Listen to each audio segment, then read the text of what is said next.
take off? They have the link.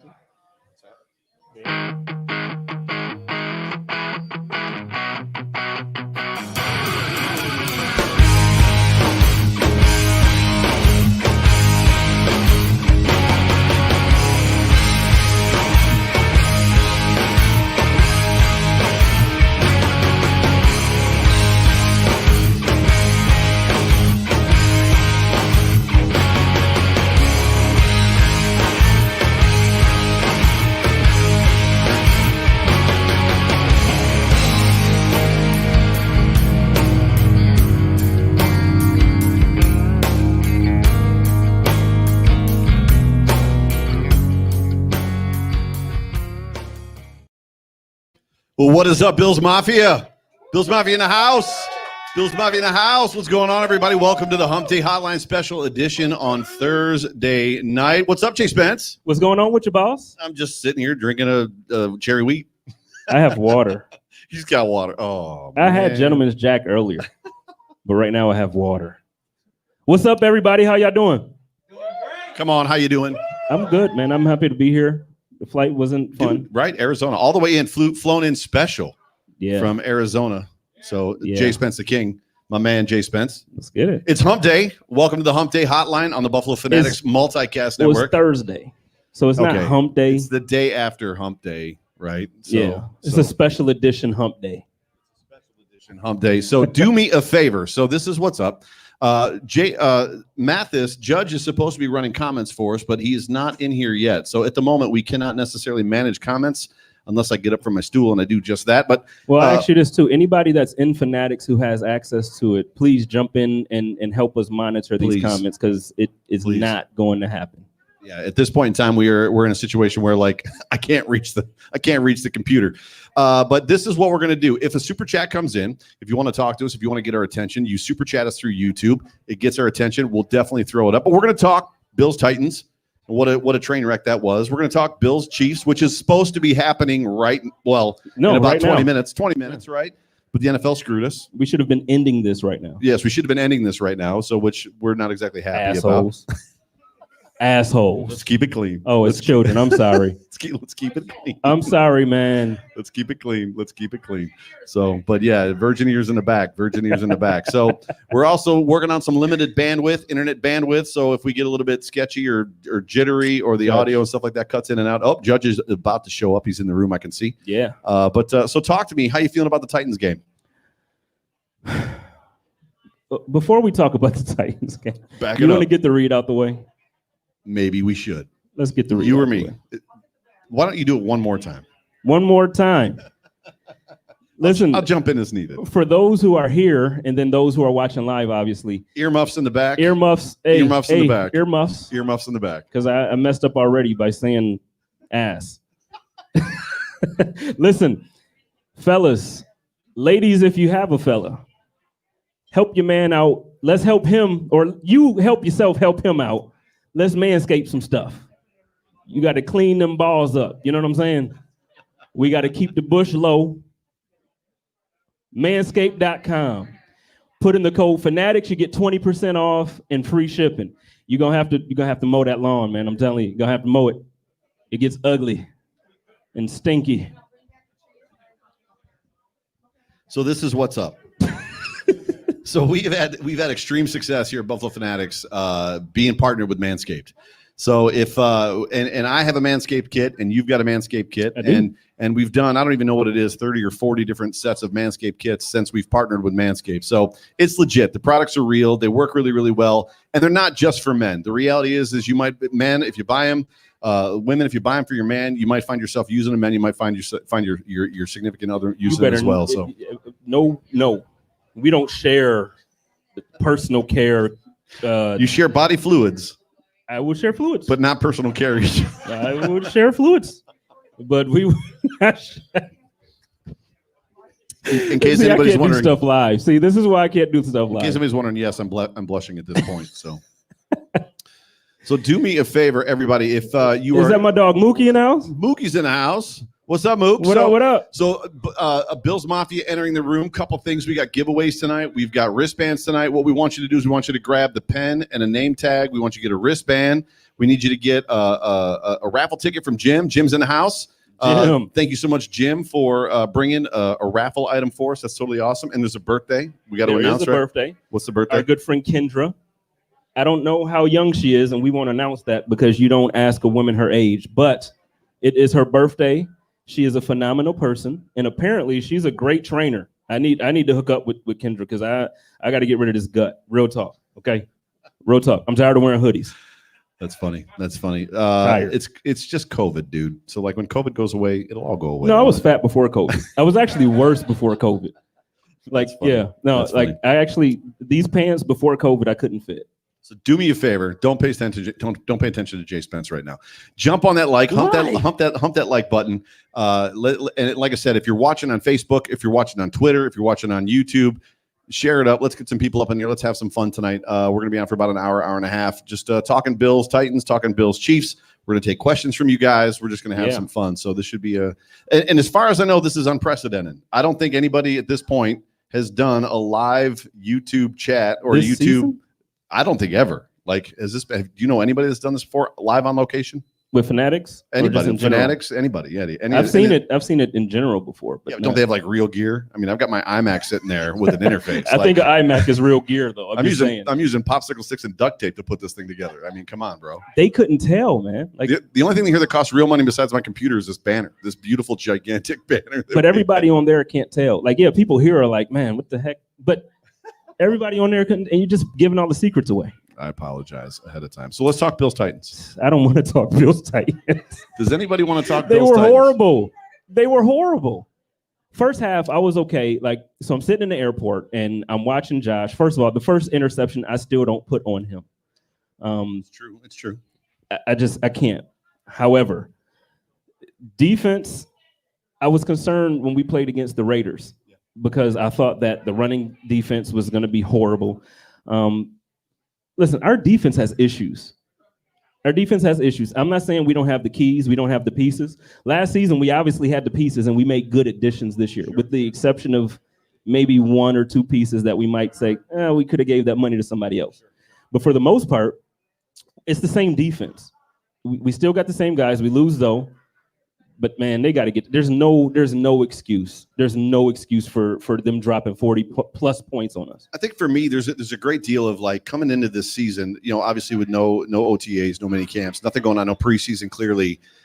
And there was an aspect for me that as much as I didn't feel like Jordan Phillips was somebody that we wanted to re-sign or could re-sign, and like Lawson was a guy that I was okay with letting go, but I began to believe the hype about Mario Addison, about Vernon Butler, about Quincy. Like there was an aspect of like I started feeling the whole, we got our first super chat. 2 seconds, Joshua. We'll be with you real quick. I began to believe the hype that these guys, the guys we brought in, are going to be better than the guys that we've allowed to leave. And at this point in time, I don't know that you can say that. Like for me, there's a great deal of like, is this what we're paying for? I mean, where do you feel the issue is? The most, I said it on my show on Monday, I guess Wednesday, I'm all messed up because the Tuesday game, most expensive D-line in the NFL, right? We pay more money for this defensive line than any other team in the NFL. And right now, for me, it's the most overpaid defensive line in the NFL. I agree, but I agree because of the way it's currently constructed. So my take on it is that we really missed Star. And I know a lot of Bills fans don't like to admit that. Hang on. No, go ahead, because that's what I'm saying. You're going to do what Bills fans do. No, go ahead. If Starla, no. Go ahead. We miss Star Latulele, but if Star Latulele, a guy that can gobble up 2 blockers at a time, is the reason this defense has gone from number 2, number 3 to number 22. That Star Latulele is the greatest defensive tackle that's not ever what I'm played saying. NFL football. I'm not saying he's going to make us a top 3 defense. What I'm saying is we miss him. See, that's what Bills fans do. Y'all kill me with this. On Twitter, everybody here, y'all kill me with this. I make a statement. I say one thing, and then you add like 50 things. I didn't say he's the best defensive tackle in the league. No, I said that. But what I'm saying is, if Star is the reason that this defense goes from 2 to 22. But that's not what I'm saying. So where are we at without Star? How far should we slide? I don't think that we're truly a 22 in the league defense. Like I think we're better than we've been playing. Numbers would speak different. Around the entire league, nobody like they've played one half of good football. A lot of teams don't have good defense right now. That's true. So I'm saying like it's not exclusive to Buffalo. The NFL average is 23 points per game as far as offenses are scoring 23 points per game, which is up, I think it's 6 points or 7 points from last year. So yes, your point is correct. We've talked a lot about it, but this defense has played one half of good football this year against the Raiders. That's it. Right.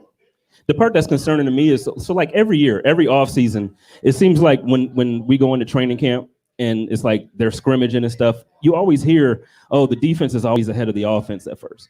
You always hear that. For sure. So now we don't have a preseason. We don't have the same traditional training camp. We don't have all of the stuff that we normally have. So in essence, you would think the defense is going to be ahead of the offense. But this year we come out, Josh Allen's on fire for the first 4 games. And, you know, the addition of Stephon Diggs just makes every Bills fan just like ooze. Because I get it. Like, I'm in love with the connection. I get it. But in general, it's like there's no excuse to give up that many points. Agreed. So, like, as much as people want to say, oh, the offense took a step back now, and Josh, listen, I'm not listening about any Josh slander this year. That was the defense. That's a right turn. Joshua Thornton with the super chat. Joshua, yeah, we had you up. My bad, dude. Last game sucked is what Josh Thornton says. This is a long season. Let's not come down on our boys for this one. Buffalo's coming back to give a whooping on the Chiefs. Talk about it. I agree with you on a very friendly level. However, I'm going to be tough because the thing is, too many years in Buffalo, we accept mediocrity. So it's like we fall in love with guys. We fall in love with players. It's like, oh, but we can't get rid of so-and-so. Or, oh, it's okay. No, you played bad. It sucked. Do better. Do better. And then the problem is, so like, I know we're not going to, like, Bell is obviously signing with Kansas City now too. But in the chat earlier, we kind of had a discussion about, you know, Le'Veon Bell in the running back room. Same thing. I get it. I love Singletary. I really love Zach Moss. Yeah. However, if you get an opportunity to bring in Le'Veon Bell, you do it. You do it. I don't care how much you love. Hell, I love Josh Allen, but if we had a chance on a veteran or a league minimum contract to get Pat Mahomes in here, do you think I'm going to say, no, I love Josh? Well, the problem with the whole conversation, and I said this in the chat, in the BF chat today, is just if the Bills had made an attempt to get Le'Veon Bell, which we were told by, like, it was confirmed, right, by McDermott today. There's an aspect for me that it's like, well, if you're going in, if you're going in on Bell, why are we not going in on Snacks? And why are we not going in on Prince? And why are we not going in on guys like Clay Matthews and guys that are out there that legit could help this defense right now? Because I said it to you today when we first saw each other, and we haven't seen each other in like 9 months, just so everybody knows. But like when I saw you today, I was like, because we immediately went to that chat. We were talking about Bell, and I was like, listen, running back is not the problem on this football team. It's not the problem, but it's one of the problems. It's clearly like if you can be up 10 points, 14 points in the third quarter, and you've got a guy like Le'Veon Bell running downhill into a defensive line, taking over a football game, that's a completely different aspect. Like at that point in time, your defense almost doesn't matter. Like your defense can give up 23 points or 30 points because he's effectively taking the defense out of the game at that point, right? So, I mean, that was my point as we were talking. There were some guys in it, and there were some guys out of it, and that doesn't really matter. But like Snack signed last week, right? Is Prince still out there? Did he sign? I believe he's still out there. Yeah. If somebody can let us know if Prince is still a free agent. But the thing about that is, so what? Free agent. Still out there. So the thing is, though, I agree, like earlier we talked, and I said I agree with your point. Yeah. But then I thought a little bit more about it. The thing is, if we were getting Le'Veon at the price that we thought we were getting him, then it's different than the price that we're paying, or we would have paid Snacks, or for sure. So I mean, so that might be the thing. But I agree. We absolutely, I thought Josh Norman was going to be an improvement. Gotcha. He's getting beat. Let's get back to the Titans game. Well, right, and that's what I'm saying. He's getting beat. So when we go back to Sunday or Tuesday, he got embarrassed from the beginning of the game. Prince is a Cardinal, as per Buffalo Fanatics. Okay, Anthony, you were wrong. He's a Cardinal. By the way, real quick before we continue on the Titans, like, Bills Mafia, if you're in the room before, if you've gotten into the room after we've started, couple things. First, order food, order drinks, tip your bartender. Make sure you get a raffle ticket from Jim. He's giving away an autographed Cornelius Bennett jersey, which is totally awesome. Get a wristband from Buffalo Fanatics. We've got some T-shirts we're giving away. We've got name tags for you to put to fill your name out on. Be a part of the conversation. Get our attention if you can. It's hard with headphones on, but if you can yell if you've got a question, we'll take your questions too, I guess is what we're talking about tonight. So that Titans game, there was an aspect of, for me, and I said it, I don't know how many people in this room listen to my show, the Overreaction podcast, that's what it's about. Like, I'm trying to tap into the emotion that we feel after football games. And it's hard for me now on Thursday, a couple days later, like to digest or kind of rebirth or like kind of get that stuff out again, because I kind of put it to bed, right? I compartmentalized it. But there's a great deal of just, I'm not sure they even wanted to be there. And so I think we should talk about other points. And one great point to talk about is Josh Allen. And a great point that has been showing up on Twitter a little bit is the fact that, I don't believe, I have said for a very long time that we're not going to see or know who Josh Allen is until week 8 of this year. And we're beginning to find out who Josh Allen is, right? And what's cool about the fact that I don't believe that we still have seen Josh's ceiling. Josh still has not played a complete football game where he's just owned the game. So we don't know necessarily yet what his ceiling is. But what's very super encouraging, even amongst that, is I think we found his floor. So 266 or 268 yards passing, 2 touchdowns, 2 interceptions, 41 attempts, 63% in a loss where he clearly was rattled in that football game. He was not comfortable. There was very few throws where he was. I mean, you could see it in his face. There was somebody that tweeted, "Red cheek Josh is not great Josh," right?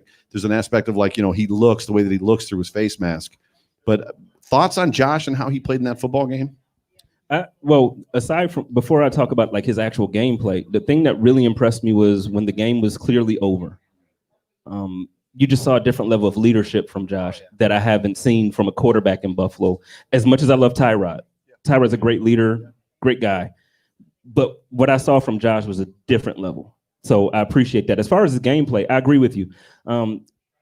If we would have gotten that same, the numbers wise, like, I know the plays are different, but if we would have gotten that same type of production previously out of quarterbacks, you really can't ask. You can ask for more, but I mean, you can't ask for guys to be perfect every week. So it's one of those games where it's like, okay, I've seen quarterbacks win with those stats. You know what I mean? Like we've seen many quarterbacks win with those stats. 10-6 last year with those stats.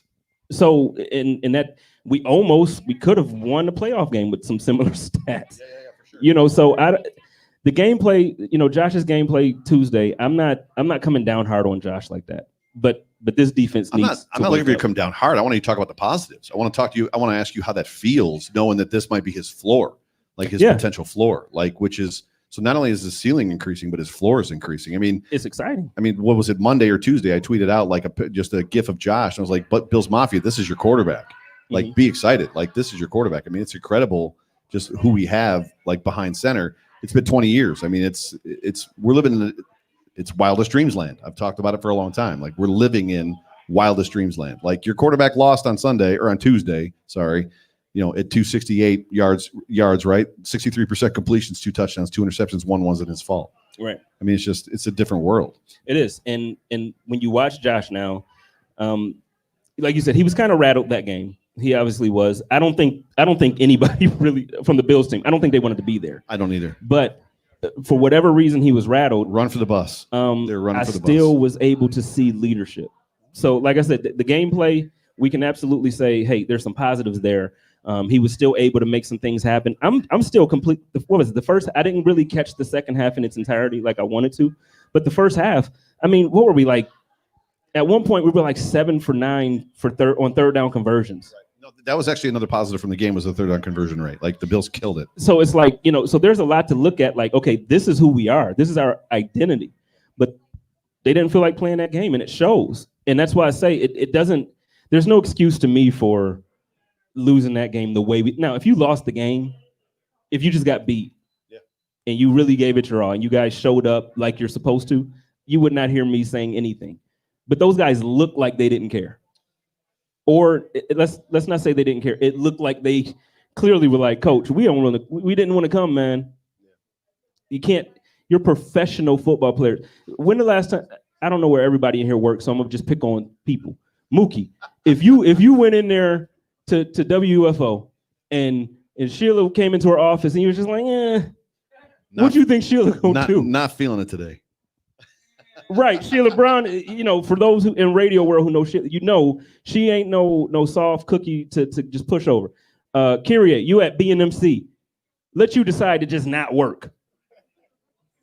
I just don't see it happening. You'd be a union employee. You know what I mean? So it's just different. And I get it. It's football and it's entertainment for us. And we're being very critical of these guys. But at the same time, they're making a ton of money. I wish I could make the money that these guys. Josh Norman got paid a very nice check to get beat. Yeah, I feel bad. I mean, it's I don't. a play that doesn't exist because it didn't go down in the history of being a play due to his callback by a penalty. And the dude's getting run. Like the dude's getting run on Good Morning Football and everything. Like he's getting run. He deserves it. It's football. It is football. What was the question? Yeah, dude. Talk about a ton of penalties. Ton of penalties. And McDermott talked about it. McDermott talked about the fact with all the penalties. He said he can handle and he can manage and he's okay with over aggression. Like he's okay. And Mookie can probably talk about this because he's in those press conferences. Like he's okay with like over aggression, but it's the stupid mental things that like really just drive him crazy. And I talked about that too, just on my show on Wednesday, which is really weird for me to say. Just the fact that like how often you see McDermott like overly aggressive and demonstrative, like when he was like calling for AJ Epineza, because like the whoever the guy that was calling the game hadn't read his player sheet, but demonstratively like calling for Epineza to be taken out of the game. Like that was so uncharacteristic. So at that point in time, McDermott had enough. Like, right. He's like, I'm done with this. Like, this is a little bit ridiculous, but yeah. What are your thoughts? Again, the whole game to me just looked completely, they just looked indifferent. So to me, that's where the penalties, that's where the missed assignments, that's where just the sloppiness, that's where it comes from. Dawson or John Marlowe says Dawson Knox's Zay Jones Part 2. I'm not sure. I wouldn't go there. I'm not sure. Dawson just needs to catch the freaking ball. He just needs to catch the ball. We got an amen from the crowd. When I'm just saying, so when Zay was here and Zay caught the ball, he was fine. The problem with Zay was first he was not creating any separation, and that was where I'm going next. There was no separation that he created, but you okay. What? No, I was about to ask, not being funny. I was going to ask you to come up and say that because I feel like the people in the chat should hear it. Seriously, I'm not being funny. Come on up here, brother. Come here. Come on up. It's the whole point of a live show, man. He's masking up. It's the whole point. Governor Cuomo would be proud. King Cuomo? Yeah. Listen, my guy can't put a block out there and catch the ball. Zay Jones way too skinny to be putting out some blocks on some big guys. So my guy Dawson Knox missed the block and missed the ball. You know, nobody's perfect. So before you go, let me ask you this: What do you feel about, since we're talking about Dawson? What do you feel about him in the tight end room right now? Because I feel like we're underperforming. Rambo's been out for a couple weeks. He missed a couple steps. Yes, nobody's perfect. We're gonna have mistakes. This is the game where we're gonna wake up and we're gonna handle our business next week on Kansas City. So let's do our thing. Hot. That's hot. I'll take that. Let's get it. So we're gonna beat. He said we're gonna beat Kansas City. I agree with that. I do. I've been on record for saying that I think next week Josh is going to show. This is going to be a statement game for Josh. At least it has to be now, especially after Tuesday. John Banks for the super chat. He says Jay Feely is garbage, and there's an aspect for me that, like, as much as we're starting to get national media attention, so we've gone from like the 30-second or the 20-second highlight shots on Good Morning Football to like the longer ones. We still are not getting. We're not getting the love, in my opinion, from the announcers or the right announcers for the football team that we are yet. So I'm right with that. Literally, when Epineza got pulled out, and I don't remember who the main commentator was, the main play-by-play, like there was an uncomfortable pause, right? As you could tell he was checking the player sheet, and he's like, "Oh, and that penalty was committed by AJ Epineza," and it's like, dude, come on, right? I think there was 4 cameras on the whole game, so like even the Music City Miracle Part 2. Where he like the illegal forward pass. It's like, so the only shots we have is the main camera, the blimp camera, and then like one from the behind the end zone. It's like, that's all we got. You took 3 cameras to a Tuesday night football, primetime football game. So it's just, it is what it is. There was another super chat in there. Yeah. Scott Van Loo rather, says, read this one. Honestly, I think it's our defense that needs help. Leslie Frazier, whatever he was calling was not working. The personnel was really bad on the field. I think Sean McDermott should take over the play calling on the offense, and that's personal. That's his personal opinion. I get what you're saying, Scott. I love Leslie Frazier. I was going to say, do you think Leslie Frazier's in trouble? No, I don't. Leslie Frazier is a great defensive coordinator. I didn't say he wasn't. No, I know. But I'm saying I don't think he's in trouble. I think now if this happens another 2-3 weeks. Yeah. I love and Mookie's in the house, and I love the question that Mookie asked Leslie, because I had talked about on my show on Wednesday. It's a great question, yeah. Just about the fact that, like, you know, because there was a lot of questions about Jerry Hughes and Jerry Hughes like losing a step, and there was a great deal for me, again, overreacting in the moment. You know, how do we feel when we're sitting on the couch watching the football game? Those of us that are not football experts. And like, no, I don't feel like Jerry Hughes has lost a step. There's just an aspect that sometimes I feel like he's lost when he's on the football field, because he's running into places where like stuff isn't supposed to, like where the play is not. So the play is moved and he's like out there by himself, always being held. But even with that, Mookie asked a question to Leslie Frazier, which was phenomenal, which led me to wonder if what I was seeing was wrong. And I think it is. But he asked Leslie in the press conference, I think it was today or yesterday, you know, is somebody missing an assignment? Is there somebody supposed to be rolling behind Jerry Hughes to kind of seal off that edge? Which, if that's supposed to be happening, now we're talking about something complete. Now it's an execution issue. But the problem is this 4, the McDermott defense is predicated on getting pressure with 4, and they roll people to keep it fresh. And these guys don't look fresh, and they're not getting pressure. Like they ran, I don't know how many blitz they ran on Tuesday. Not one got home. They were rush blitzing the offense, and the guys were just waiting and then running by them as they over pursued. Like, I don't know what's going on. Like, we're 5 weeks into the season, preseason or not. Like, we're at the point where it's like there's an aspect of like these guys should be able to communicate at this point. Like, right? I mean, there's a feeling and a flow. I don't know. Yeah, but I don't think Frazier's in trouble though, because what it comes down to is, you know, and I've said this 3 or 4 times previously. Yeah. This has happened last year, and it happened the year before. I'm not saying it's okay that the Bills start off slow on defense, but it kind of happens, and Sean McDermott will have a talking to Coach Frazier, and then, you know, he might take the plays away for a second or here and there, but then it gets back right. So I'm just looking forward to what I've been saying all week, man. Let's get our defense back to top 5, top 7 defense. I know every time I say that, you're like top 2, but my expectation this year, I don't need them to be a top 2 defense. Agreed. You know, and it's like, because when you have an offense who's playing at this level, you got Josh Allen out here looking like, he looks like Brett to me. You know, you have an offense. That was the early comp. The early comp was Brett. Yeah, and which is why I loved him, because Brett Favre has always been my favorite, like, all-time quarterback. So, Agreed. Brett Favre. I said Baby Rodgers. I'm saying Brett Favre. Jay Spence about to fight up in here. Talk to me real quick about your thoughts, just about the lack of urgency. And I brought this up on my show, just about the fact that, like, that drive, that final scoring drive, and Josh Allen had one of the most brilliant passes, probably one of the best, like, to the point where PFF even like retweeted and said Josh Allen's throwing lasers out here. Talk to me about, like, so when you saw the Rams down by, 25 points, right? They got into the third quarter, gave it over on downs, and then as soon as they got the ball back, it was a up-tempo, hurry-up offense, like trucking through. The Bills are taking their sweet old time, like drawing the clock down to 5 seconds, like just calling plays, playing football, and it's like you're down 3 possessions.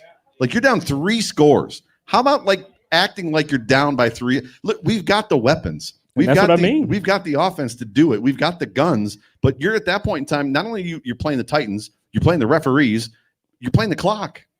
And there was just a lack of urgency in that game. But that's what I mean. They were indifferent. They just didn't care. They didn't, and you could see it. Like, isn't that on the coaching staff? It is. That point in time? I don't think McDermott wanted to be there. Now, I get it. He shows and in interviews, he'll obviously say the coach stuff. He says all the right things. I'm gonna pull a fast one here. Do me a favor, just because the dude's in the room. Mookie, come up here real quick. Come on up here. And real quick, because we normally at this point too, before Mookie comes up, I'm gonna step aside. Do me a favor and hump that like for me. Yeah, super chat us. Mookie, come on up. We got a super chat. Read this one. Yeah, Jones could create separation. Often when he did, Allen just missed him short or long. Why are we force feeding Knox when we have Cross? I think you're incorrect, Bills fan. 1970, he didn't create separation. If you go back and look at the statistics from the year that he was on our team, it actually showed you we had the least separation for any team in the league with our wide receivers, which is why they ended up trading for signing Beasley, and which is why they completely changed the offense that year, because we weren't able to create separation. So I apologize for disagreeing with you, but you're wrong, man. So what up, Rico? Bro hug, please. Hold on. Take my spot. We got you on the bro hug after I talk to Mookie real quick. So Mookie is, we talk and we guess and we say things. Mookie gets to ask the questions. So I would love to know just his aspect from the questions you asked, from the coaches, and the feeling that you got from the players. What happened in that football game before we move on to the Titans? before we move on to the Titans, or are we talking about the Let's Titans? get another drink. That's all. The Titans game. Yeah. The Titans game. I went on to say, how you doing, sir? What's up, man? Good. Yeah, all that good stuff. All right, all the way all right. from Arizona. Give it up for my man Jay Spence. He flew all the way down here from Arizona. We Appreciate gotta you. get that one up. You know what I mean? Buffalo Fanatics is in the building live here. at Macgruders. We are here. I mean, in the pew, man. My man Sean, he living around the corner. I had to say, was you coming down? I'm in your neck of the woods. He said he'd be down here. You know what I mean? So here we are. We appreciate you both for coming, man. Especially you, though, man. We've been chopping it up a little bit. Yeah. So, and first, let's get to the question Okay. that you were able to ask Coach Frazier. Mhm. Listen, the reason why a lot of Bills fans are like starting to like fall in love with and follow your journalism and everything that you do is because you ask a lot of the questions that we really want to know. So first, thank you, man. Keep doing what you do. Like I get it from them. Like that question actually that I asked Leslie Frazier came from, my guy stated out from Twitter. You know what I mean? Yeah. I like to get the fans' perspective of it. So, you know what I mean? If it comes across good and the fans suggest it, why not? You know what I mean? So we want the fans to be a part of this too, because they are so much of a part of what the Bills do. You know what I mean? Just imagine, like, they're gonna definitely need the fans out there on Monday. You know what I mean? No, So, for sure. But to answer the question, it really comes down to, like I said, emotion versus consistency. Mhm. The Bills were kind of like at a disadvantage when it comes to consistency because John Brown was hurt. Then you had Quentin Spain, just all of a sudden he goes down. You're missing Troy White. So there's your consistency. All right. You're not going to have anything consistent with those guys that start for you. Is not out there to play. You can even go back to even the interception. The first or the second? The first one. Okay. Timing, chemistry, lack of not having the proper reps on knowing how Josh is going to release that football, not knowing how Roberts getting his head around quick enough to know that Josh is firing that thing. Soon he see you break, the ball is coming. So, all that stuff, a half a second off. It matters. It matters. You know what I mean? Yeah. But I'm not going to let Josh out of the park because I tell my quarterbacks all the time, if you're going to miss, we're going to miss in front. All right? Because if you miss behind, Josh said that. that's what's going to happen. You want to miss in front. So, some of that is partially Josh and some of that's partially Roberts. But there you go. Your consistency. All right? That's consistency. And then all of a sudden, we already know Tennessee was playing on a whole hell of a lot of emotion. Yeah. You know what I mean? So once that play happened, once they got that big play early in the game, you like, oh, shit, here we go. Yeah. Here we go. And then what happened pretty much happened, right? Just the bottom fell out of it. And everybody, right, the Bills feel like they didn't want to play. And, now, it's a lot of doubt or whatever the case may be. But, I mean, they just got to get it done, man. They got to lick their wounds. And rise above the occasion. You know what I mean? We this is the game that all the Bills fans wanted. You know what I mean? We got the defending Super Bowl champions in the building. No way to respond off for a loss than to beat the defending Super Bowl champions. And if we do that, man, it's a real statement. Right. It's a real statement. Before let me ask you this, because Pierre got a good question, and then we'll get Joe back in here. How many games will defense have to play bad for McDermott to take over for Leslie? Because he did that for, I think, just a game, maybe a game and a half last year. Yeah, but it goes hand in hand. You know what I mean? It kind of goes hand in hand with that thing. Like, when you really look at it, now, we don't really want to say, we say, yeah, we miss Tyler Tulele, but let's say who we really miss. All right, how about Jordan Phillips? I don't think we do. How about Jordan Phillips? I don't think we do. Why? I think a lot of the plays that he made last year were benefiting from what? From what we were doing. He's not doing the exact same. He has a couple. He's not doing. Go ahead. Right. There is an attitude missing. First of all, Jordan Phillips led the team in sacks. Okay. He led the team in sacks. He did. I wasn't refuting that, but Right? my point to that. So where are we getting? Because my point to that is, who's if replaced that? nobody. But listen to what I'm saying. There's a reason why that team was able to get easier sacks for him. He's not doing that in Arizona. Trust me, I watch him every week. He's not doing it. Ain't nobody gonna go nowhere the same team and duplicate what they've been doing. Le'Veon Bell ain't doing the same thing he did for the Jets. He did in the Steelers. Shaq Lawson definitely ain't doing what he did for us in Miami. It was a different team for him, and it was a different system than what he's working. He benefited Right. from being in that system. Right. We don't miss Jordan. He misses the system. Y'all give these players Nah. too much credit, man. No, we don't. Y'all do, because No, Jordan we ain't don't. that good. So I can't wait for how something. he not Let me that give y'all a good? quick announcement real quick. What Harrison Phillips doing right now? Is he replacing Hold those on. shoes? Now, mind you, Hold on. Phillips ain't even start that many games. Hold on. We talking production. Okay, so real quick, this was just a little break that Joe wanted Mookie to come up and talk about something. But listen, y'all gonna be able to see this argument like we doing and all this craziness every Sunday from now for the rest of the season. Mookie and I will be doing a new show called The Chop Up. Chop it up. Directly after the game, we're gonna chop it up. We're gonna talk about the games, basically a reaction, kind of what Joe does, a little bit of an overreaction. But then, Mookie gets to talk to the coaches and the players right after the game. So when ideas and questions are fresh and they answer questions for him, we're gonna come on to Chop Up. We're gonna chop it up and we're gonna talk about everything. We're gonna react to the interviews. We're gonna react to the game, win or loss. Ain't gonna be no draws. We ain't gonna. Ain't no draws. We got an extra overreaction. He was about to yell at me for real. I had to try to chop him, man. We had to chill. It's the hump day. I'm just saying. You know what I mean? 9 sacks. We gave up the same amount of money we paid Mario Anderson. I will apologize to you if he does. So where's he at now? I think he's at 3 for the year. 2. Jordan. He's at 2. How many sacks? Somebody who no, got 3 for the sacks season. Buffalo? But for the season, if he gets 7 sacks, I'll apologize to you. I don't think he'll get 7. He won't get 5 for the rest of the year. That's my word. I'm just saying. On God, he won't get 5 more sacks this season. We miss it. Who want to bet? We missing those big guys up front. I got 20. I got 20. Right, 21. 2 guys. That was 330. 2 guys. That's 330. You too rich for my blood, man. Yeah, I got my ABT card. You good? You good, bro? You good? You good? You know what I mean? You all right? We good. We good. We got another super chat. Scott, my man, you killing today, man. With the acquirement of Le'Veon Bell with the Chiefs now, and it's a home game for us, hopefully we'll have all our players back. Do you think we have a chance of winning that game? Because Tyreek Hill hasn't lost a step. Neither has Bell. I'm guessing that's what he was saying. Well, Bell won't play. Bell won't play on Monday. Yeah, it's too soon. Yeah, he won't play. Yeah, with the COVID restrictions, I believe you have to be cleared after 5 days, and you have to have a certain number of 2 tests in 5 days.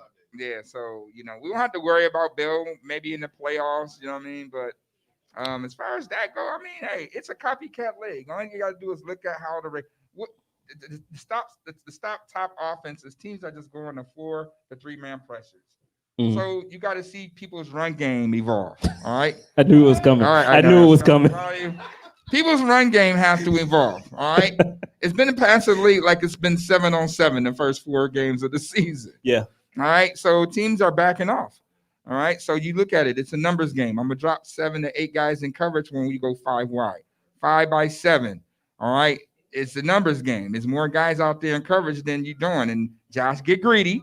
He'll force it in the window. Somebody get a hand on it. You got to pick. All right. So watch and see these next couple of games, not only in the Bills, but just in the NFL, how the run game really all of a sudden just start to take off now.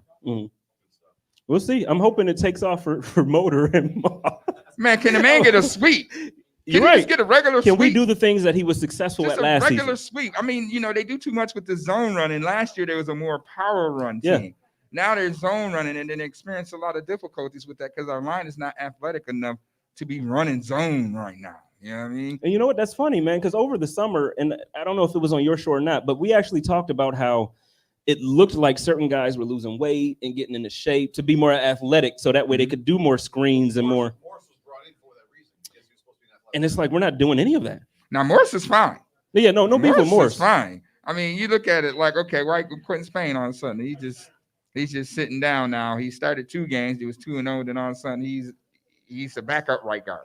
I asked you this yesterday with Spain. Do you think it's a discipline, like a discipline issue, or is it? I don't know. Like I said, like you just reiterated, like I think he lost too much weight. You know what I mean? And then coming back into it, this COVID thing, these guys got to play themselves in shape. You know what I mean? They miss all that type of stuff. You know what I mean? You get your body right, but everything else ain't intact. So you got to play yourself into that. And hey, maybe He came to practice dogging it. And like anyone here sitting down, if I see a guy that's dogging it and a guy that's playing better, that guy is more prepared to play for me. Yeah. So I'm gonna play that guy until he snaps out of it, because I'm paying him quite a bit from free cash. You got to snap out of that. Other than that, he's gonna sit it on that bench until he figure it out. He gonna You know, sit he on a that big boy. bench. He's gonna sit on that bench. But I Well, appreciate ladies and you having me gentlemen, on, man. my man Mookie from WUFO. Ladies and gentlemen, put a hand together for Mookie.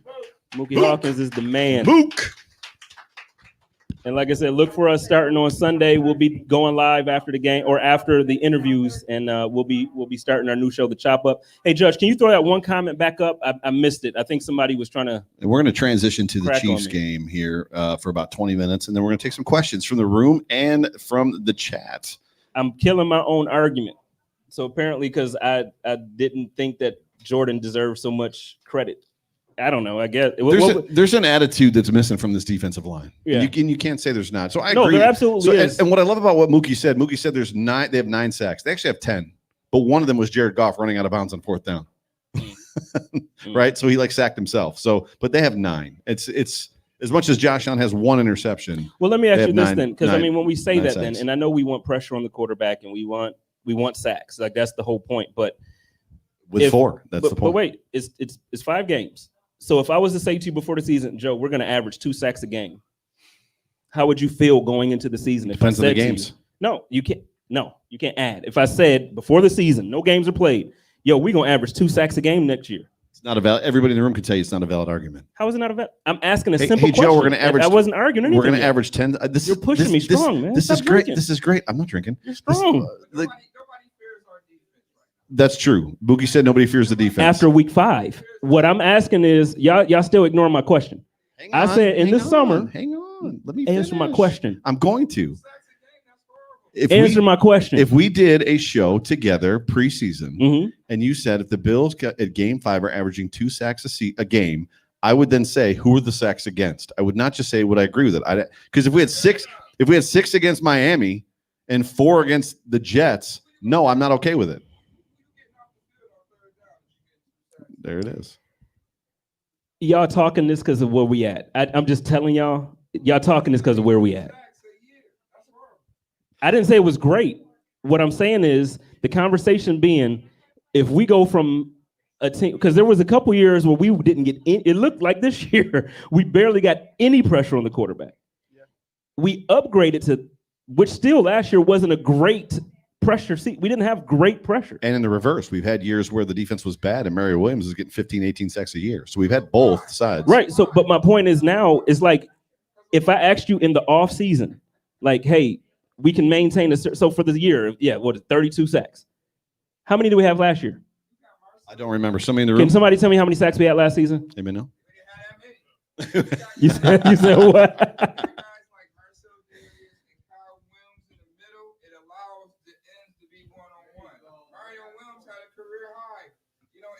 But Bills fans tell me we don't miss Star. Yeah, I was just going to say that goes back to his point about Star. Bills fans tell me we don't miss Star.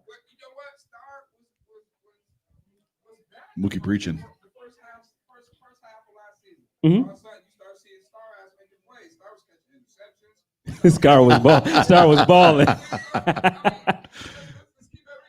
Yeah. So for the 200 of you that are watching this online right now, this is why you should have been in the room, because Mookie's preaching right now. Mookie, he got sermons for us. So none. Nothing. 0. The number is 0. Nothing.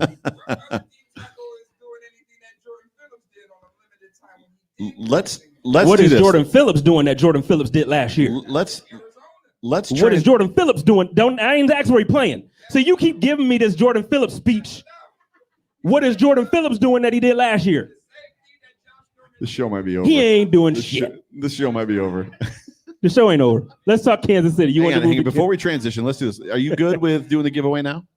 So let's pull a couple. So we've got we've got a T-shirt to give away, and we've got a Cornelius Bennett jersey to give away. Do you want us to give those 2? Are you good? So we got 2 T-shirts. What was that question, Judge? You just threw a question up there. Judge, throw it up there again. Go back up. No question. What's up, boss man? Yeah, question in the room. How do we think the run game is going to do against the Chiefs? That's a great question. So the interesting thing, Oh, thing the about defense. You're asking about the defense, or are you talking about our running game? Okay. So I think the Bills have shown at this point in time that if they want to lock the run game down, they can. They did it 2 weeks in a row. They did it against Josh Jacobs, who was a top 5 level talent running back, and they obviously did it against Derrick Henry. The problem that I have about the Derrick Henry situation, and I said this on my show, is every time they needed the run, every time they needed the 3 yards or the 5 yards, they got it, but they kept it in check. I think the Bills will do a good job of keeping it in check, but if Trey White doesn't play in that football game, Mahomes is going to be throwing darts all over the field. So I think we missed the super chat. Did we miss the super chat, Judge? I believe so. So if throw it back up there. Honestly, I think it's our defense that needs help. Leslie Frazier, whatever he was calling, was not working. The personnel. Why is Buffalo Fanatics asking us questions right now? I don't understand this. So if nobody in the room can see it, but like literally Buffalo Fanatics is asking us questions. Personnel was really bad on the field. I think that Sean McDermott should take over the play calling. Yeah, I'm just gonna auto fill that in. So let's do this. Let's do the giveaway real quick. So we're gonna give away 2 T-shirts and we're gonna give away the Cornelius Bennett jersey. How do you want to do it? Do you want to do it? Hold on, we got you after the giveaway. After the giveaway. After the giveaway. Give us a sec. Do you want to do the T-shirts first, or the jersey first? All right. So let's do the. We've got 2 T-shirts to give away, and so we're gonna do the 2 T-shirts first, and then we're gonna do the jersey after that. Wait, I had tickets. Where are they? Can I pick my own ticket? Well, you can't look at them. I'm gonna look. Dude's cheating. I want to look. Pick my own. All right, you got ticket 864. I'm a winner. Huh? Never mind. I thought you said 864. I thought I won. I think everybody got 864. Yes. 313 is the last 3 digits. 313 on a T-shirt over here. On a Buffalo Fanatics T-shirt over here. Bingo. The president of Poncho's Army, right there. Grab one of them T-shirts. Toss that for me. No. That's first T-shirt. raffle was T-shirt. You just bought a Cornelius Bennett autographed jersey. Do you need 2? No, that wasn't. He got a Singletary jersey. Oh, we got a Singletary. My bad. Second T-shirt. Listen, Joe, don't worry about me, all right? 305. 305. Over here in the corner. The young lady with the blonde hair in the American Jay Spence. In the Jay Spence in the America's team, team sweater. Let's get it. And this one is this is the reason we all showed up. This is for the Cornelius Bennett autograph. Which one looked like it's mine? Hang on. Where is it? Jim Ruther, ladies and gentlemen. Jim Ruther. That's how you pronounce it, right? Jim, I pronounce that right? Jim Ruther. So this is what Jim does. You can see that, right? That's straight up autographed, and we're about to give this thing away. Stop. What are you doing? I'm about to pick the winner. 3-0. No, just Okay, you pick the winner. So Jay Spence has the winner of the jersey. if you have ticket 310. That was 2 people after me. 2 people. Pamadonna won. Who got it? Pamadonna. Hey. Pamadonna, if you want to give that to me after the show, Yeah. I'd appreciate it. Yeah, for sure. You start my collection. So All right. We had a question back here. Question in the back of the room. Question in the back of the room. I guess we don't have a question in the back of the room. Anthony, question in the back of the room. He won a T-shirt. He doesn't know what to do with himself.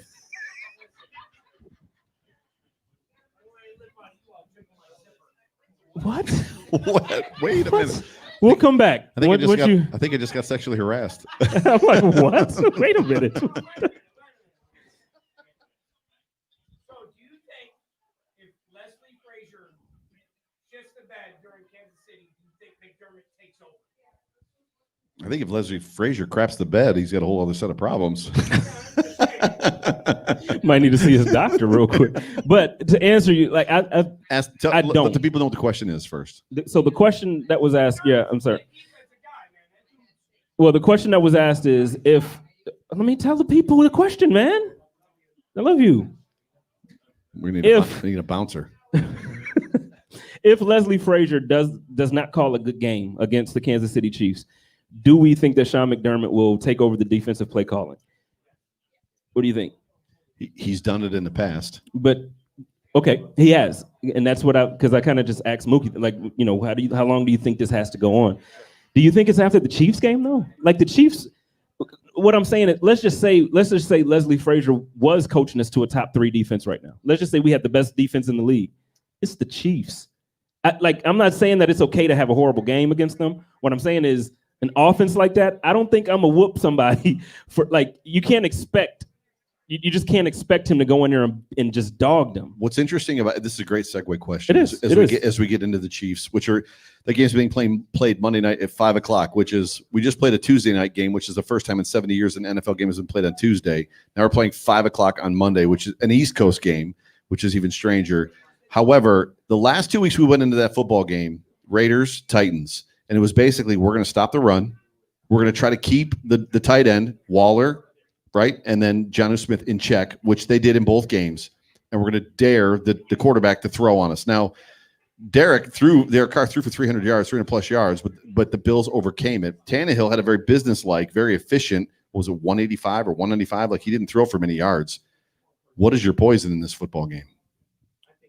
In Kansas City? Yeah, like what? So what is the poison that you're picking at that point? Man, I just feel like death. I just feel like it's death. It's the same thing like I thought that teams would struggle with against us. So like in the offseason, I was amped because we drafted Moss, we got Gabriel Davis, and then before that we traded for Stephon Diggs and we got Brown and Beasley. So it's one of those things where it's like our offense is so complete. If Moss and Singletary would have run the ball with the determination that we thought, like it would be to the point where really you can't double anybody. You can't double Stephon Diggs. You can't double Beasley. Like then Allen can take off running if you can't put a spy out there because you can't take up. So it's one of those things where I feel like when you look at the Chiefs, they have what we have, but better. But the running back works. Right. That's what I said, but better. Like the receivers, before we get to the rookie running back, they're receivers, man. Like I was debating somebody the other day who tried to tell me that John Brown and Tyreek Hill were like the same. And I'm like, what are you watching? The good news about this game is the fact that Sammy Watkins, as of right now, at least the way he limped off in the game Sunday, he's not playing. Yeah, no, he's not playing. So I think there's an aspect of like, I think this is a game you choose a layer. So you're like, we're going to try to stick with me. You're going to, you know what, if you're going to beat us, Edwards-Helaire is going to beat us. Like we're going to try to shut down Mahomes. The problem with that philosophy is this: whatever this nickel defense is that they're running hasn't been working.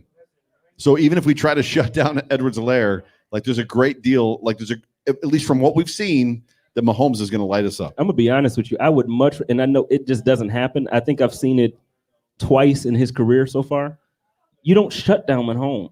You just don't shut down Mahomes. It's true. So the thing is, it's like, yeah, if we say, okay, well, let's shut down the running game and then make the passing game, that's bad. Like he's going to destroy us. If we're doing it to where we're really just like dedicated to shutting down that run, he's gonna just kill us. No, I said the reverse. I said I think we try. Well, no, I'm saying it opposite on purpose. So like if we try to shut down a run, he's gonna kill us. If we try to shut him down, it's still not gonna work. He's gonna kill us. The problem is with the amount of nickel that this team plays, it hasn't been necessarily proven effective at this point, right? Yeah, our defense hasn't been proven effective. So anyways, Ryan, my man, 150 people. Let's hump those likes. I know he said smash, but we hump around here. We hump those likes. Hump around here. Hump day. Hump Thursday. Hump day. We said we get who? I don't think that I'm giving the Chiefs too much credit. So if you were a defensive coordinator on any team with any roster, you don't put in extra work the week you play the Chiefs? That's not extra. If you do the same thing every week, it ain't extra, Mookie. Throw me a comment there, Judge. What you got? What's in the comment section? But what do you think while he's doing that? What do you think? About he that? can search and find us something while you're. But I'll ask you because Mookie, I'm gonna have fun doing this on Sundays. I'm gonna have fun. But so I agree. You're supposed to prepare hard and really go. Are you putting more effort into the Chiefs or what? No, it's equal effort. I mean, there's an aspect of equal effort. Y'all bugging.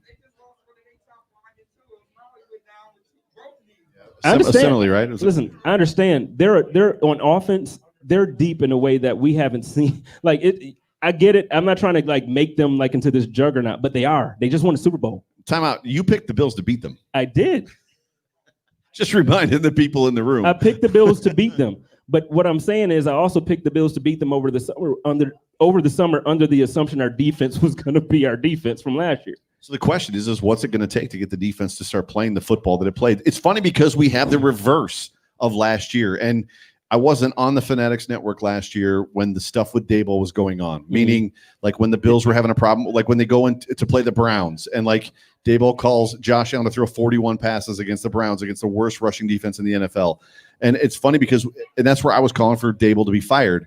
And now obviously Daboll is doing great. Like Brian Daboll has come to do the things that we need Brian Daboll to do. Now it's actually flipped. It's the reverse. Zach Allen says Patrick Mahomes wins a shootout versus Josh Allen, in my opinion.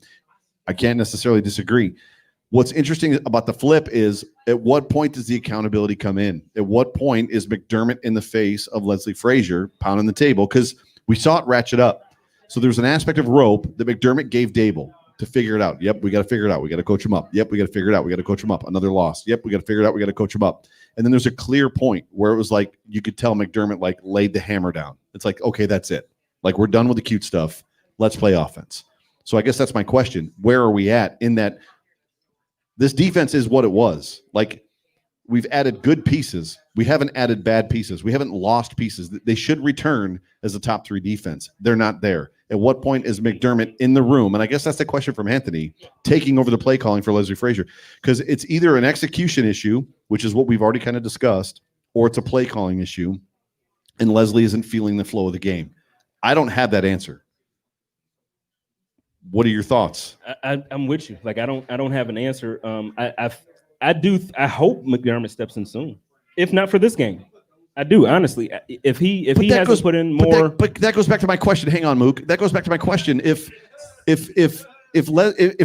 listen, all of you, and you guys can ask these questions too, like in the chat, like legit. If Sean McDermott, the head coach of the football team, has to step in for Leslie Frazier, is the sand in the hourglass running out for Leslie Frazier? No, he did it 2 years in a row. And then I'll tell you what, if you're going to fire Leslie Frazier after a slow start, after having a top 5 defense 2 years in a row, you shouldn't be a coach. I don't disagree. Mook, what you got? What you got? Question. The biggest thing that I have, and I don't know who's responsible, either Frazier or McDermott. At the end of the day, he's the head coach, so we'll put it on him.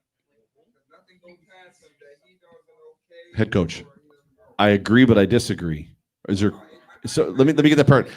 Hang on. Let me tell them what you said. So the first thing Mook said was like, at the end of the day, it doesn't get past Sean McDermott. So he is the head coach. He's the leader. He approves everything. First part.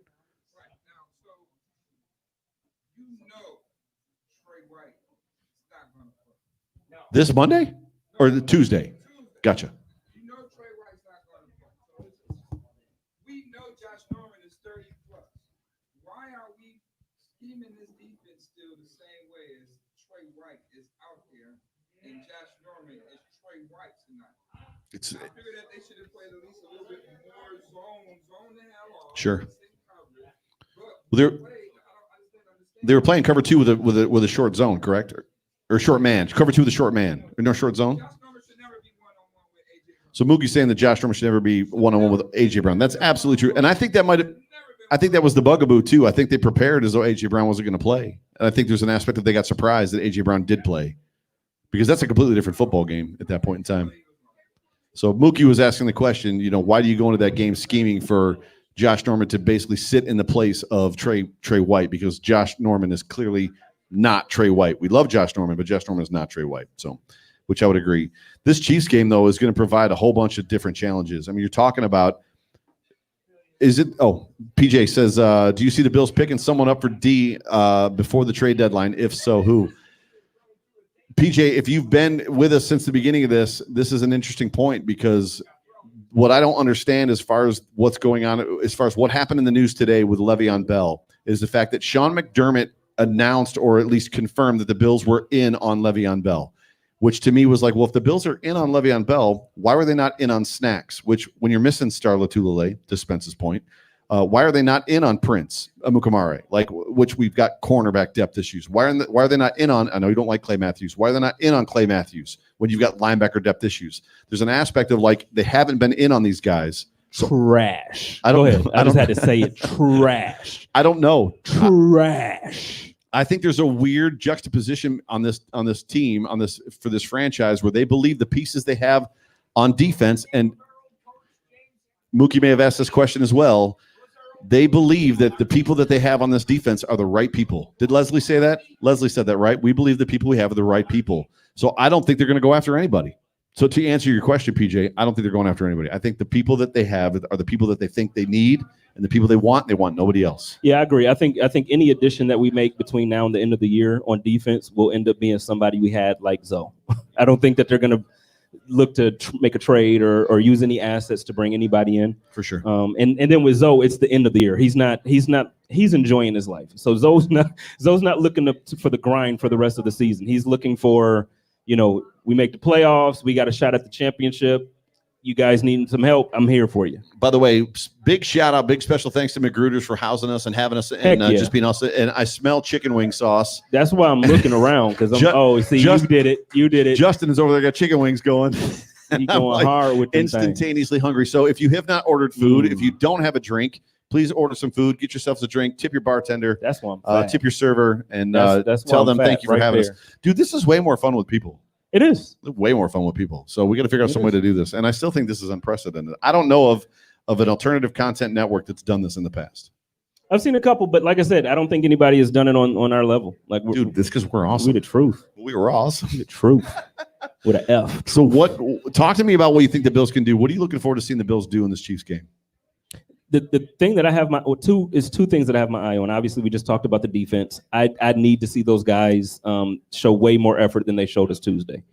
But I'm looking forward to like the battle like that the NFL is gonna for the rest of the week and then early next week that they're gonna put out there. It's gonna be Patrick Mahomes versus Josh Allen. I cannot wait. It's gonna be Josh. Fun. It's gonna be fun. I want to see him throw punch for punch. I think he can. Do you think this is a game where Josh goes into it relaxed and comfortable and goes out there to have fun? Or is this a game where Josh goes into this game pressing? Because we saw pressing Josh. There was, as much as we have said, and I think this room would agree, and everybody, all 200 or 150 or 171 of you that are in this room right now would agree. As much as I agree with you that this team did not want to be in Tennessee, Josh did. Josh didn't play that way. Josh pushed. Wants to win every play. Right. Josh wanted to play. Yeah. So do you see Josh being like a forced, sugar high Josh, as Kyle Brandt says, or is he relaxed Josh? I'm going to go out there and just have some fun, and I'm going to throw the ball around the field, and where the cards lay, the cards lay. I think he'll need a big hit in that first quarter to get his nerves solid. But now, a couple weeks ago, you asked, and this is the answer to your question, but a couple weeks ago, you asked me, like, what's the next step, or what level do you want to see from Josh next? I want to see, so this Captain Clutch thing, like in the fourth quarter, those last drives of the game, I want to see that Josh the whole game. And I know that's tough to ask for. No, that's the ceiling piece. That's what I said. Like, we haven't seen Josh's ceiling yet. But that's what I want to see. And I get it. Monday is probably too soon to ask him to be that. But, I can't wait. Clearly, relaxed Josh is better Josh than, like, scattered Josh, right? Yeah. So, scattered Josh, big time 2018. Scattered Josh a little bit in 2019. First 4 games of the season, Josh has been, like, super relaxed, just putting the ball in places. Until the Titans game, where it was clear. I mean, he was throwing the ball. He was throwing the ball to Stephon Diggs in triple coverage. It was just a different Josh. Zach Allen says we need to run the ball and eat the clock against the Chiefs.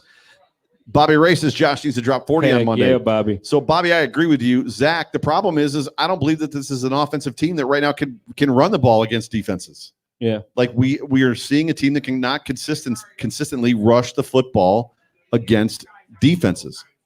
Right. I think we'll see. The thing is, so with Moss, I don't know if he'll play because that turf toe is a tough injury for running backs to come back from. And even with Singletary, man, I get it. He played very well at the second half of the season, and that's the reason why everybody was so excited about him. But man, it's still just because we see a lot of these running backs come into the league and just like take over immediately, it doesn't mean that we can't be patient with Zach Moss and Devin Singletary. They haven't played well the first 4 games. I get it. I still think both of them are super talented, and I still think both of them can put up big numbers.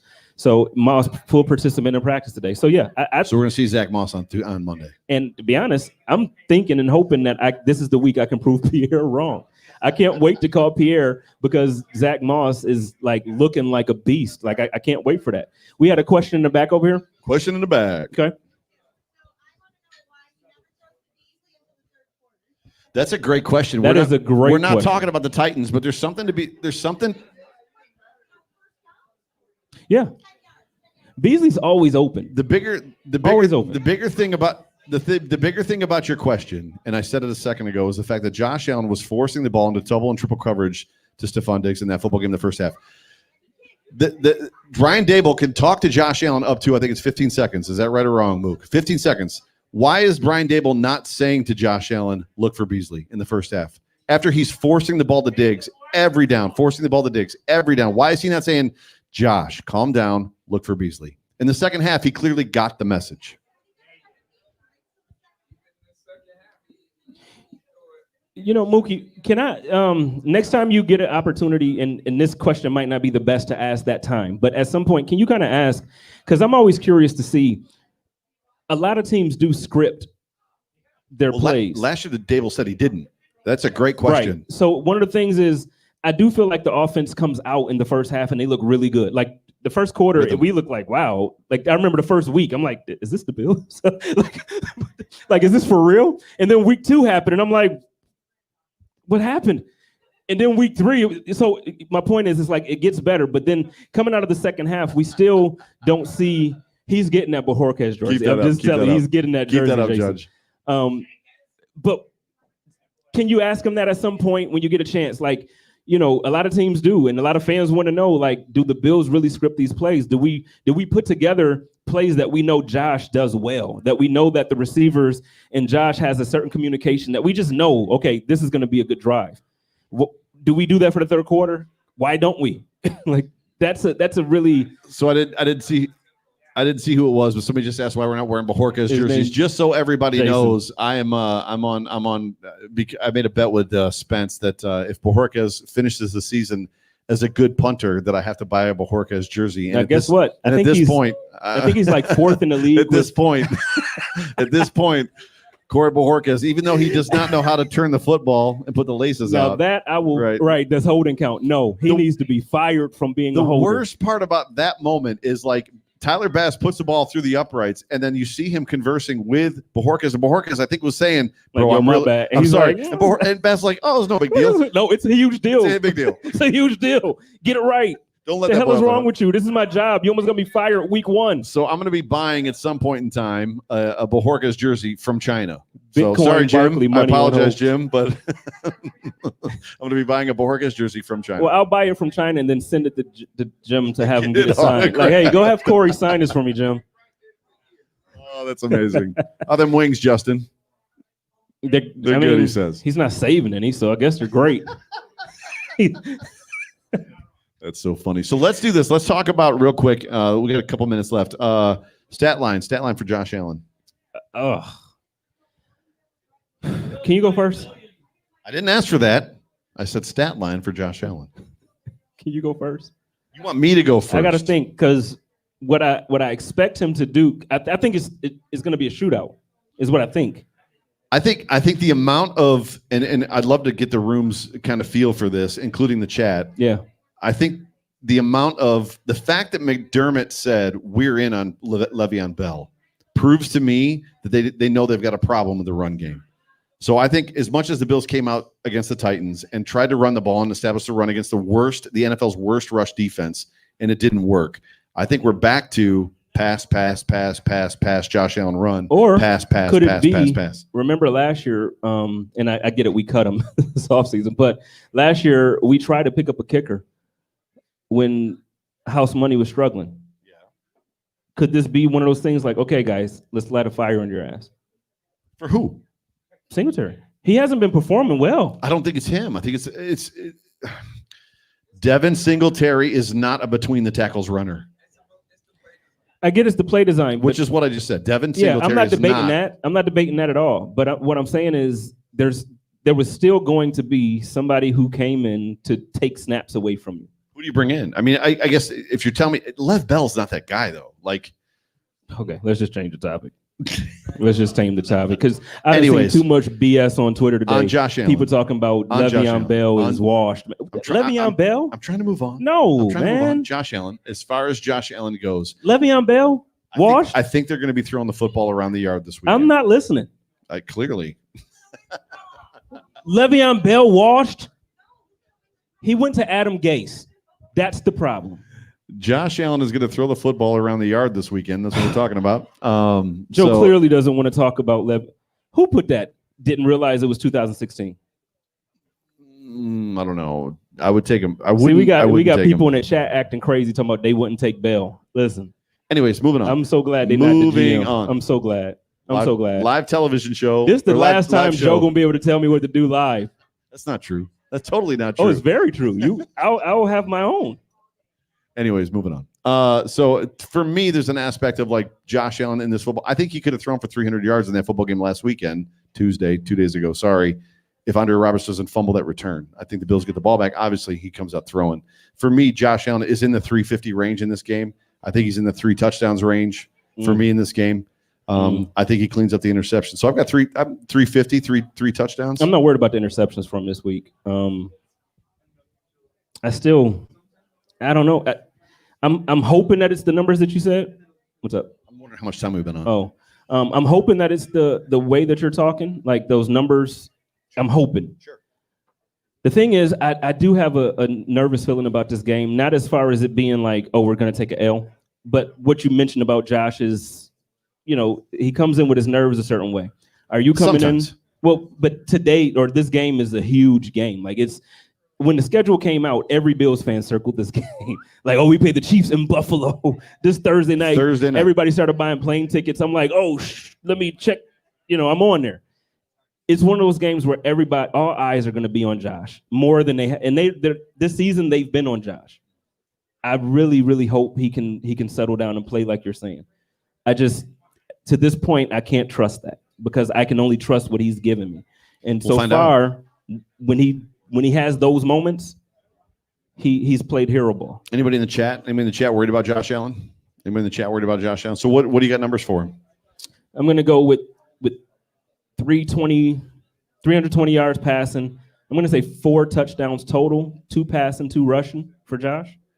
And then I'm going to say we get another touchdown on the ground that isn't from Josh. We're going to get a touchdown from Moss. I don't really have a score prediction. What's score predictions from the room? What do you guys got for score predictions for this Monday's game? 30-28. Bills or Chiefs? Bills. Gotcha. Anybody else? It's not obvious. Some people are really picking the Chiefs, as they wouldn't be crazy to do. Defending Super Bowl champions. Like I can't be mad if the question is can McDermott somewhat replicate what the Patriots did against the Chiefs and what the Raiders did against the Chiefs, right? 21-17 Bills. They're both pissed off. Oh yeah, it's going to be interesting to see. But the Bills were 2 losses. I guess the Chiefs were embarrassed too. They were embarrassed too. A little bit. What's in the chat, Judge? What's in the chat as far as score predictions for this football game? You said that 55-30 Chiefs. James. I don't think the Bills are going to get a 50 burger hung on them. 34-28 Bills from Lamar. Jay says 35-20 KC. I'm going 38-35 Bills. That's a big number, 38-35. I'm afraid to guess at this point in time. I'm going 38-35. And I'm scared to say it. Gotcha. What do we got for questions? So we've got about 15 minutes left. What do we got for questions from the room, from the chat? Again, if you are looking to get our attention, super chat us. Thank you guys so much. This is the Hump Day Hotline. Yes, Anthony. Who's going to win the throw off? We all know that answer. Mahomes came out and said that the farthest he can throw a football is 80 to 83 yards. And I think Josh has said that he can throw it farther than that.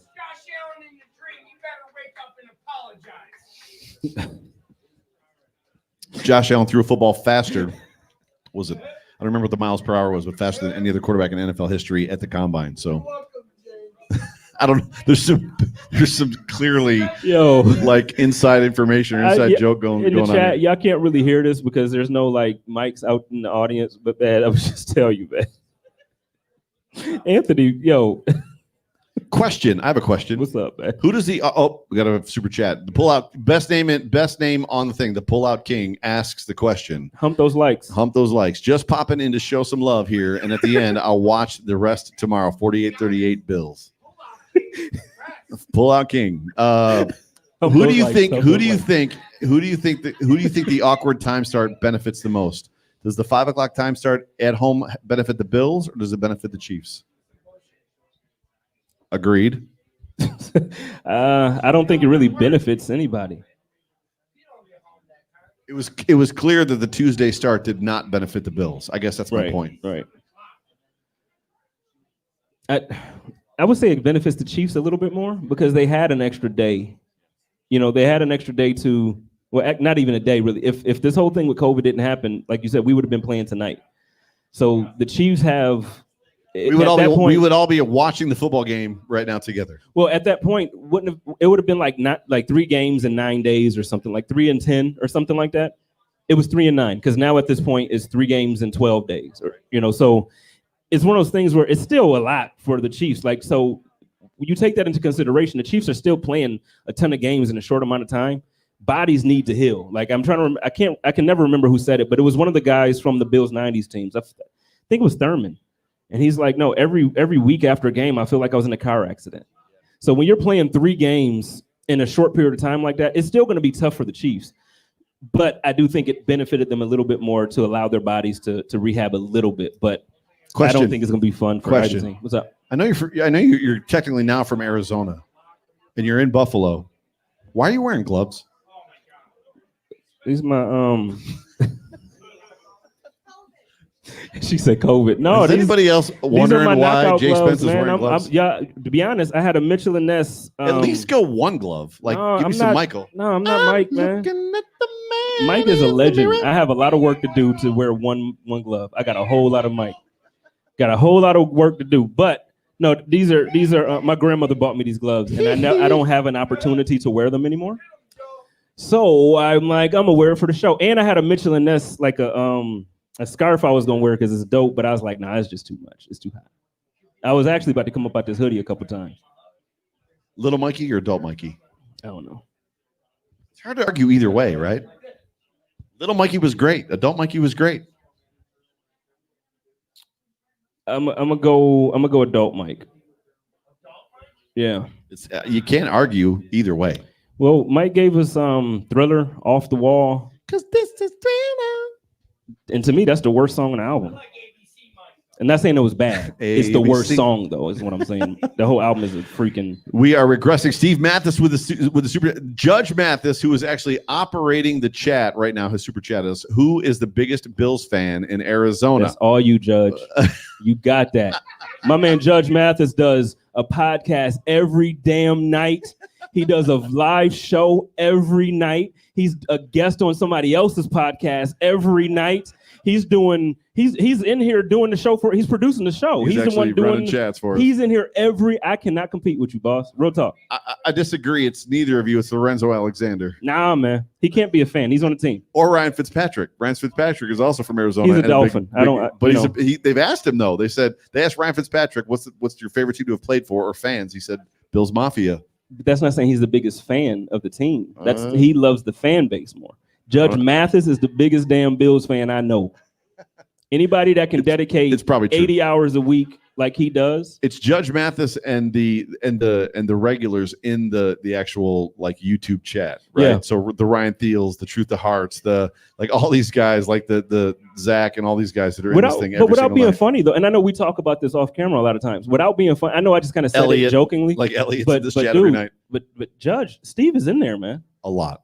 Steve is working. Dave works. Like these guys are putting in work. So you might see us on here grinding and stuff like that. But the guys behind the scenes and in front of the scenes, Judge puts in work. Real talk. Tons Judge of is dope. Tons of it. Any questions, Judge? So it's question and answer time with the last couple minutes of the show here. How much we got? Not a lot. It's hard to see that little tiny. 11 minutes. 11 minutes. What do we got for questions? Throw some questions, Judge. Give it to us. Awkward What's pause. up? Good question. The question for those online, how do we think the receivers are going to play against the Chiefs? I'm going to answer it. I still believe that the Buffalo Bills have the deepest receiver core in the NFL. There is no team that can match what the Bills have with the emergence of Gabriel Davis as a rookie. Like nobody has better than Diggs, Brown, Beasley, and Davis. Nope.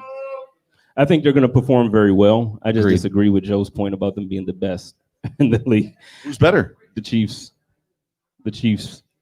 Wait. You got Hill and then Watkins.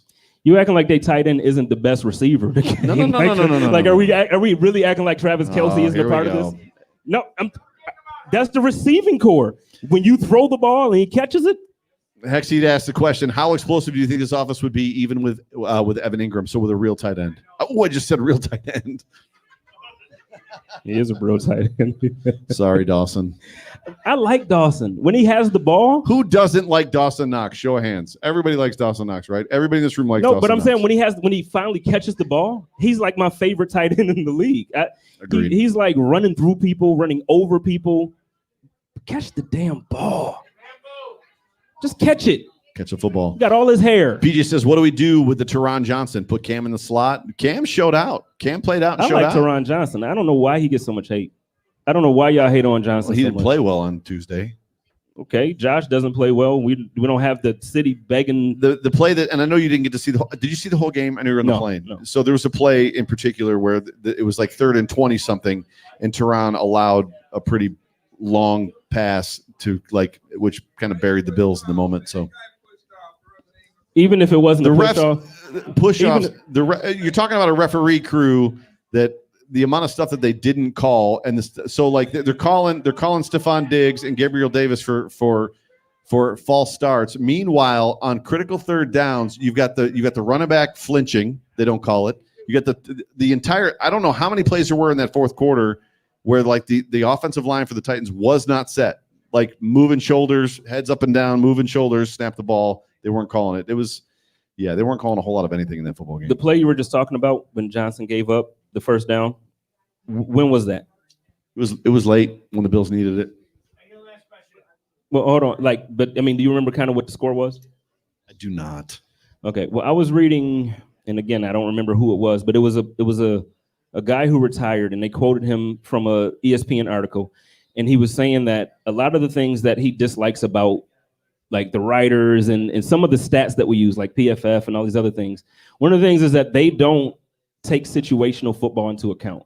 So, for instance, now we're getting questions about Johnson being replaced or benched. It was late. It was at the end of the game when they were blown out. I don't think that should have the same. Oh, actually, it was probably Ryan Fitzpatrick doing this quote, so he's not retired. But he was saying an interception in the 1st quarter or an interception when the game is on the line should not be weighed the same as in the 4th quarter and the game is over and you're down by 3 touchdowns. Agreed. And you throw one. Agreed to your point. That play when it was an important play. The Bills had that they had them stop. It was 3rd and 21 or 3rd and 22. And what was the score? It was 30. It was in the 3rd quarter. The Bills were down by 3 possessions. They needed to get the ball back at that point in time. It was a critical play. Any more questions there, Judge? Anything else going on in the chat? So I know there's a whole bunch of people up in here. Yeah, what's up? Anthony in the back. What's up? Keep that up, Judge. Yeah, keep that one up.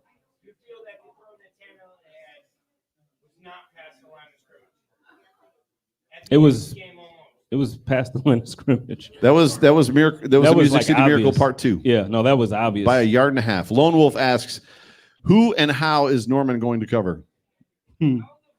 As a CB2, Norman is not a bad choice as a CB2. No. To Mookie's point.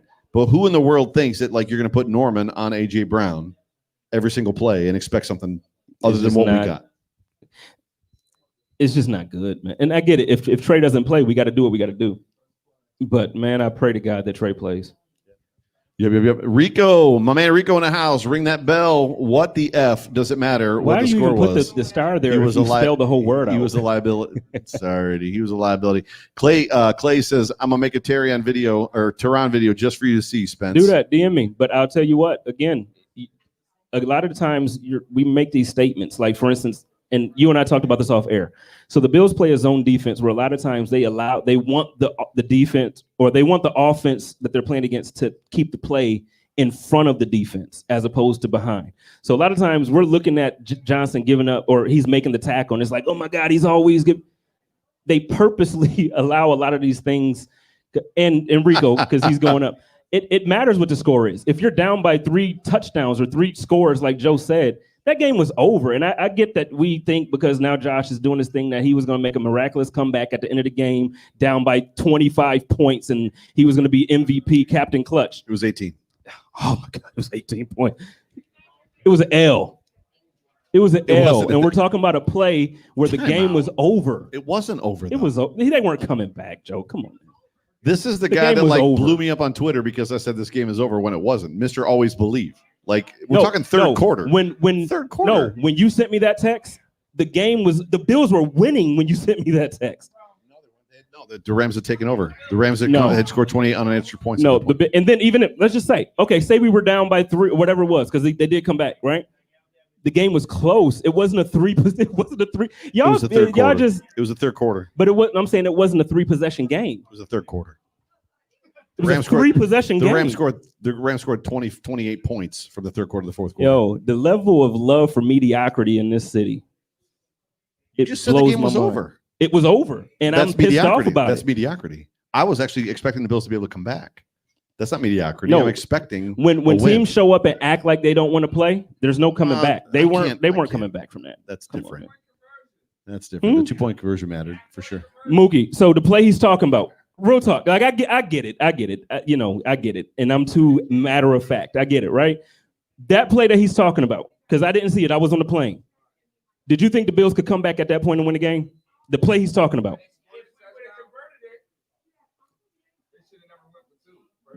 No, he's talking about the play. He's talking about the Teron Johnson play. Very specific question. He's talking about the Teron Johnson play. Do you think the Bills at that point would have taken the lead at any point in the game if we would have made that stop on 3rd and 21, 22? 22-ish. 3rd and 22. They were down by 18 I think points. we were down by 18 at that point. Nah. My point is, I say a very specific thing, and y'all be like, no, but the thing is, that I don't give a fuck. I don't care about the specifics. They was down by 18 points. They wasn't coming back. They didn't want to be there. You saw it. I saw it. They saw it. That's why the Titans smacked them. And Rico talking about take that L. Y'all got an L, bro. The game was over. The problem goes back to just the sense of urgency. Like there was a supreme lack of urgency in that third quarter drive. Yo. Should have been two-minute drill after that. Mm-hmm. Boom, boom, boom. They did.